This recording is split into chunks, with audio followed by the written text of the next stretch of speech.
Hello, and welcome to another video from 3.5 Archive.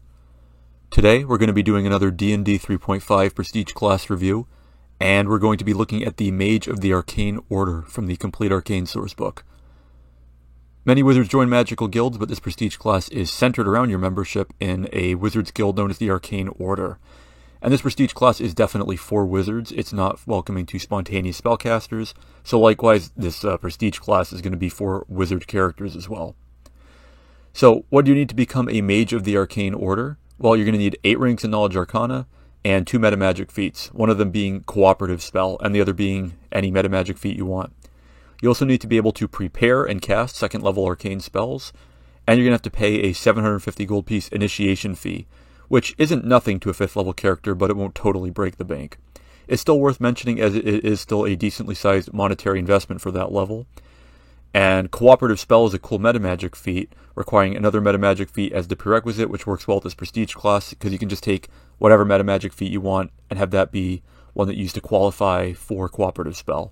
But it's important because if you want to take a metamagic feat as your any one that requires, another metamagic feat, then that's not going to work, obviously. So you have to pick something like maybe Still Spell or Silent Spell or something like that. But either way, this isn't too bad. Cooperative Spell is cool. It lets you simultaneously cast the same spell with another spellcaster to get a +2 to its DC and +1 against spell resistance. And more spellcasters can do this. They all have to ready their actions for the slowest initiative count among them, but it does stack together the increase to DC and advantage against spell resistance. It's a powerful option, even if it's more likely to be employed by a crafty dungeon master who could throw this on a bunch of first level human wizards if he really wanted, since it doesn't increase the spell's spell level. Generally, however, Cooperative Spell is not going to be much use to you because it's unlikely you're going to be able to get other party members to take it as well. It's going to require a lot of coordination you're probably not going to have. Even so, the requirements for this Prestige class, I would say, are only lightly restrictive. It's rare not to find a wizard that doesn't max out Knowledge Arcana, and while 2 metamagic feats are a lot to ask for in some ways, most wizards are going to take at least 1 anyway. So really, this is only costing you 1 feat slot that is consigned somewhat to uselessness, but it could be a lot worse, and what the Arcane Order promises in return more than makes up for it.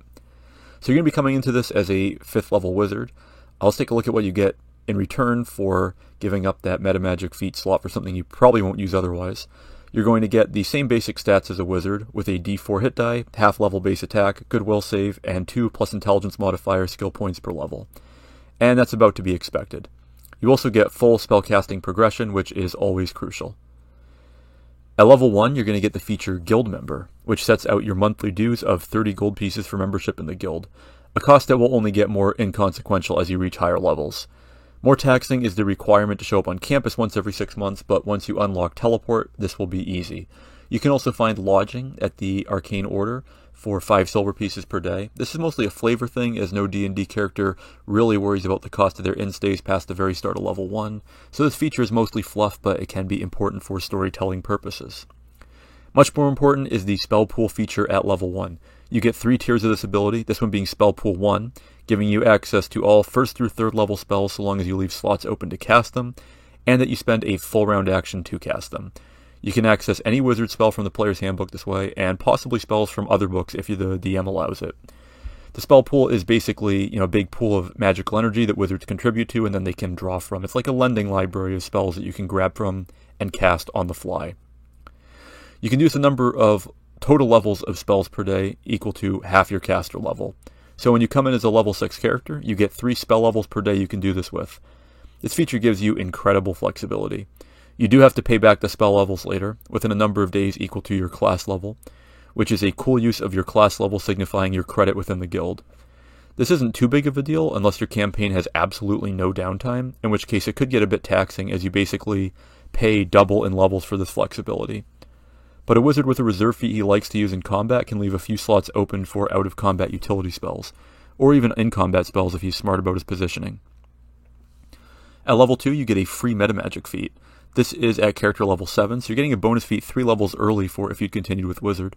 That's great and makes up a bit for having to take Cooperative Spell as a prerequisite, though not really because you don't get another bonus feat from this Prestige class until class level 9, which would be character level 14 if you come in as a level 5 wizard. At level 3, you're going to get a bonus language.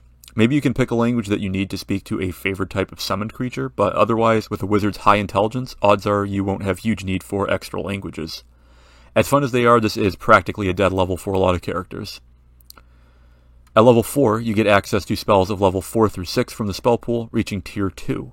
This means you did spend a couple levels unable to use this ability with your highest level spells, but that's okay. This is a small point against the spell pool, but with all its versatility, that's a bad mark it can afford to take.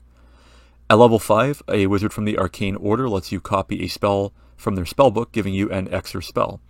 This is a bit weird, as wizards copying from each other's spellbooks tends to be an in-character role-playing thing, and to hand out as a class feature is a bit weird, but more spells are always great, no complaints here. This can help recoup the cost of your initiation fee, if anything, compared to what you'd have to spend on a scroll to get an extra spell. But still, this isn't giving you anything really interesting. At level 6, you're going to get another bonus language, so this is going to be another semi-dead level. If you needed one extra language, that might be, but you probably don't need 2 extra ones. Still, it is at least a feature, a level giving you a feature which you wouldn't be getting from wizards, so that's better than nothing. At level 7, you get access to Spell Pool 3, letting you draw spells of level 7 to 9 from it. This is when you're level 12, so you're not even going to have access to casting those spells yet, but that's fine. This completes the Spell Pool feature, and at this point you can stop taking the Prestige class if you want. It is definitely worth filling out the Spell Pool feature though, so you're probably going to want to at least go to level 7. At level 8, you get another new spell. This is decent, but again, nothing original as a class feature. I mean, there are feats that you can take for this sort of thing, or you can just buy scrolls. Level 9 gives you another free metamagic feat, saving you from trekking another 5 levels into Wizard to get one. Still not great, but if you go 7 levels in, there's a good argument to go 2 more to grab this free feat. Finally, at level 10, you get the Regent feature, giving you +2 on charisma-based skill checks while interacting with other guild members. I don't know if they forgot to give this Prestige class an actual capstone, or just figured it was powerful enough already, but this isn't great at all. This is a pretty bad feature, and is really bad in context of being the final level of this Prestige class. Yes, it would be great if your DM would throw a lot of interactions with your colleagues into the game, but this just isn't good enough to be a capstone by itself. Maybe some extra privileges to draw from the spell pool. Something like that would be a lot better than this. There's no real reason to go to level 10 in this Prestige class, but if you have all the feats you want and you don't have another Prestige class in mind, this technically gives you more benefit than another level of Wizard. But it will, of course, be delaying you longer from getting to more bonus feats from Wizard by taking more levels in Wizard. So, not a great capstone at all. It's pretty much flat out bad. So overall, you give up 1 feat, really 2 feats in the long run, in return for the ability to cast any spell you want, provided you leave spell slots open for it a few times a day. You also get some minor benefits, but is this powerful overall? Very much so. Is it broken? Not at all. And it's far from being an exploit like Erudite or the Spellcaster basic class from Unearthed Arcana, or even Rainbow Servant giving you access to all wizard spells or cleric spells at the same time, or other typical tricks to access entire spell lists at will. There are feats like Alacritous Cogitation that can almost replace this class in 90% of cases with a bit more gold expended on scrolls and plenty of foresight, and it's a little bit more flexible there, but the spell pool is unparalleled in what it offers. You will want to play this Prestige class in a campaign full of the unexpected as it reaches its fullest potential there. As for what to change about it, perhaps another bonus feat at level 5 in place of a new spell, and replace the level 8 new spell with the Regent's bonus on charisma-based checks. Make Regent double the amount of spell levels per day you can draw from the pool to your full caster level instead of half. Is that broken? Maybe. But if you can do something like this once or twice a day, it usually is going to have just as much of an effect on the campaign in the hands of a clever player as extra uses are going to. So it's going to be a bit of diminishing returns there.